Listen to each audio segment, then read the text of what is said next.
Japan is safe. Pero hindi ibig sabihin nun na safe ka from getting lost, confused, or overwhelmed. Kaya maraming travelers today, especially 40s, 60s, avoid DIY. Kasi to be honest, feeling lost in a foreign country is stressful.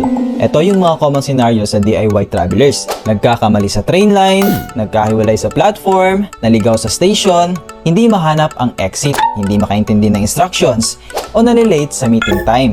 Japan is safe as a country, pero your experience can still feel unsafe kapag hindi mo alam saan ka pupunta. And for many travelers na may family, seniors, or kids, hindi pwedeng puro bahala na. Kasi successful travelers know this: certainty equals safety. Now, imagine a Japan trip na worry-free. May private driver waiting for you, may bilingual support, may dedicated agent monitoring every step. Hindi ka mawawala, hindi ka mapapagod, hindi ka mahihiwalay sa family. Hindi ka magtataka kung tama ba ang pinuntahan mo. You move with confidence, you travel with clarity, you feel safe. Not just in Japan, but in your entire experience. Ganito mag-travel ang mga taong pina-prioritize ang family safety over everything. If you want a Japan trip that's safe, clear, and stress-free, Nomad Diaries Premium Private Car Tour is here for you. Hindi kami group tour, hindi kami joiner, private car for your family only. Filipino-friendly and guided all the way.